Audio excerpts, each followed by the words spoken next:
We're interrupting the commercial break because President Trump has met with FEMA Administrator Brock Long and the Homeland Security Secretary Kirstjen Nielsen as Hurricane Florence moves closer to the East Coast. The White House pool is now going to play back the tape from that, so let's watch the president. Okay, thank you very much. I've received a briefing from Secretary Nielsen, Administrator Long, and my senior staff regarding Hurricane Florence and other tropical systems that will soon impact the United States and its territories. The safety of American people is my absolute highest priority. We are sparing no expense. We are totally prepared. We're ready. We're as ready as anybody's ever been. And it looks to me, and it looks to a lot of very talented people that do this for a living, like this is going to be a storm that's going to be a very large one, far larger than we've seen in perhaps decades. Things can change, but we doubt they will at this stage. It's a pretty late stage. We doubt they're going to be very, very far off course. The places that are in the way and in the most jeopardy would be Virginia, North Carolina, South Carolina, that area. And again, they haven't seen anything like what's coming at us in 25, 30 years, maybe ever. It's tremendously big and tremendously wet, tremendous amounts of water. So I've spoken with the governors of South Carolina, North Carolina, and Virginia. They're prepared, we're prepared, we're working very well in conjunction with the governors.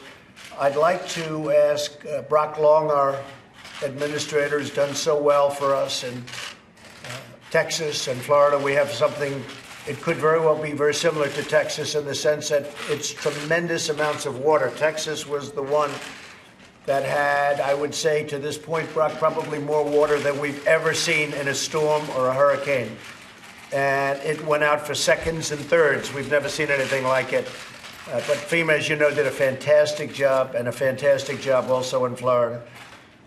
And I'd like to ask Brock, if you would, to just say a few words to the media as to where it is now, what's going to be happening, and how well prepared we are. Thank you, Mr. President. Unfortunately, Hurricane Florence is setting up to be a devastating event to the Carolinas and potentially Virginia as well. So, as you can see, they're forecasting a major landfalling storm, Category 3 or 4 storm at landfall. The biggest hazard that we're worried about is storm surge. That's the primary driver of the evacuations that are underway by the states of North Carolina, South Carolina, Virginia right now. But as this system comes in and makes landfall during the weekend, it's forecast to stall out, lose its steering currents, and drop copious amounts of rainfall. Unfortunately, the remnants of Gordon passed through the mid-Atlantic over the weekend and dropped a lot of rain, saturating rivers. So Hurricane Florence, as it comes in and puts anywhere between 20 and 30 inches more in isolated areas, could create a lot of inland flooding. So right now, sir, we're supporting the governors with achieving their life safety evacuation movements. We're focused on mass care and sheltering, and then we'll be focused on helping them to execute their response and recovery goals. What are the chances that it veers off course and, you know, the hit won't be so direct? What are the chances of that? Unfortunately, I believe there's quite a bit of certainty in the track forecast because the forward speed is picking up. It's getting faster, and when systems do that, the track forecast becomes a lot more accurate. I think the expectation needs to be set with the citizens in this area that if you've been asked to leave, get out of the areas that are going to flood and get into a facility that can withstand the winds. Let's set the expectations as well. This has an opportunity of being a very devastating storm. The power is going to be off for weeks. You're going to be displaced from your home in the coastal areas, and there will be flooding in the inland areas as well. So these are going to be statewide events. The hazards will be statewide. Okay, you wanted to show us this one then? Yeah, this is a 7-day rainfall graphic. As you can see, the pink areas and the purple areas indicate 20 inches. That's mean area rainfall. That's an average rainfall amount. But you may see isolated amounts greater into the 30-inch range over Virginia. the central portions of Virginia and West Virginia. And these impacts they're going to be through the Mid-Atlantic. So we're coordinating not only with South Carolina, North Carolina, Virginia, but other Mid-Atlantic states all the way to Delaware. Good. Yes, sir. And it has been great coordination. I have to tell you, the states have been terrific. Everybody's working together. The governors and all of their representatives have been absolutely fantastic. And FEMA, there's nobody like your people. I mean, what they're doing is incredible. Do you have any questions for Secretary Nielsen or for Brock Long, please? What lesson do we take from what happened in Puerto Rico? How do we apply the lessons we took from Puerto Rico? Well, I think Puerto Rico was incredibly successful. Puerto Rico was actually our toughest one of all because it's an island, so you can't truck things onto it. Everything's by boat. We moved a hospital into Puerto Rico, a tremendous military hospital in the form of a ship. You know that. And I actually think, and the governor's been very nice, and if you ask the governor, he'll tell you what a great job. I think probably the hardest one we had by far was Puerto Rico because of the island nature. And I actually think it was one of the best jobs that's ever been done with respect to what this is all about. Puerto Rico got hit not with one hurricane, but with two. And the problem with Puerto Rico is their electric grid and their electric generating plant was dead before the storms ever hit. It was in very bad shape. It was in bankruptcy, had no money. It was largely, closed. And when the storm hit, they had no electricity essentially before the storm. And when the storm hit, that took it out entirely. The job that FEMA and law enforcement and everybody did working along with the governor in Puerto Rico, I think, was tremendous. I think that Puerto Rico was an incredible, unsung success. Texas, we have been given A-pluses for. Florida, we've been given A-pluses for. I think in a certain way, the best job we did was Puerto Rico, but nobody would understand that. I mean, it's harder to understand. It was a very hard thing to do because of the fact they had no electric. Before the storms hit, it was dead, as you probably know. So we've gotten a lot of receptivity, a lot of thanks for the job we've done in Puerto Rico. Puerto Rico is very important. And by the way, speaking of Puerto Rico, they're going to be affected pretty soon by something else that's on its way. Is that right? Potentially Hurricane Isaac right now is tracking south of the island, but we have several thousand people inside Puerto Rico right now working on long-term recovery that have shifted to the response mode to monitor as Isaac passes to the south. We do not want to see Hurricane Isaac hit Puerto Rico. That's all we need. But we have a big hurricane out there, and it's sort of skirting along Puerto Rico and the edge of Puerto Rico. That would not be good. Mr. President, how much money do you think you'll need for recovery efforts in this next hurricane, and do you have that? Well, we have it currently. We're going to, obviously, these are all unanticipated, so we'll go to Congress. Congress will be very generous because we have no choice.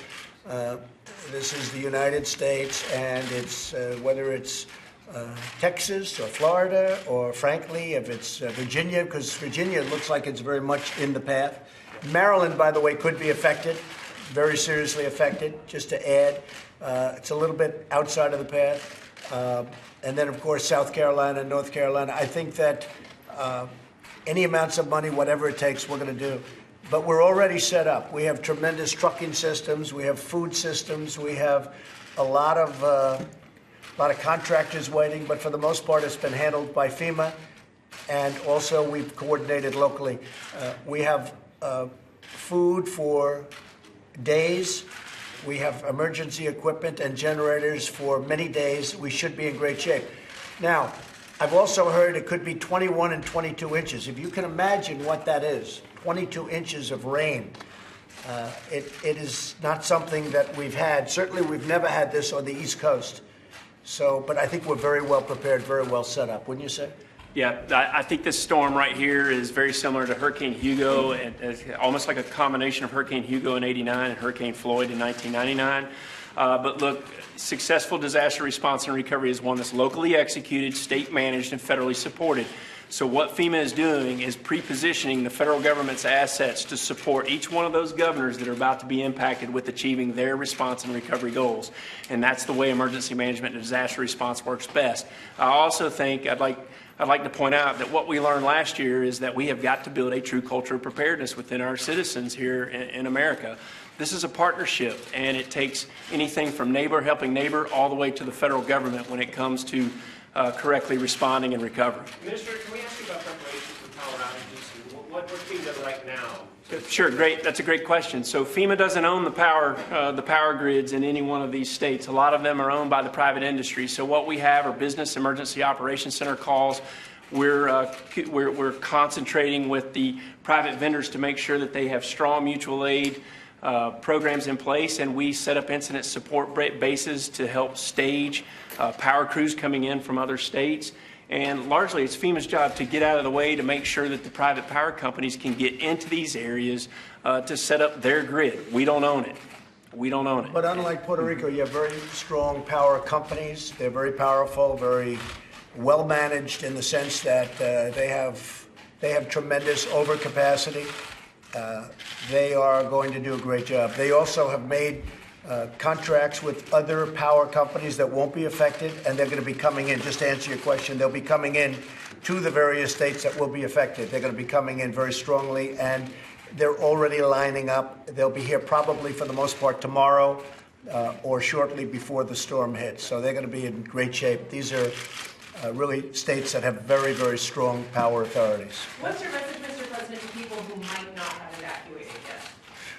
Well, that's very risky. I mean, again, we've never seen anything quite like this on the East Coast, at least. And if it turns out to be as bad, we go out there. You have people that actually go fly through these storms. These are very brave people, but they fly through. And from what I'm hearing, the sites that they're seeing have not been seen on the East Coast before. So I would say everybody should get out. I mean, you have to listen to your local authorities, and whether you're upland or downland, but depending on where you are, you have to listen and you have to get out. If they want you to get out, because it's going to be impossible to have people get in there, whether it's law enforcement or FEMA or anybody else, once this thing hits, it's going to be really, really bad along the coast. Okay? Anything else? Do you believe Rob Porter and Gary Cohn's denials today? Well, you shouldn't be talking about that right now because it doesn't matter, but I really appreciate their statement. Their statement was excellent, and they both sent out beautiful, which shows that the book is just a piece of fiction.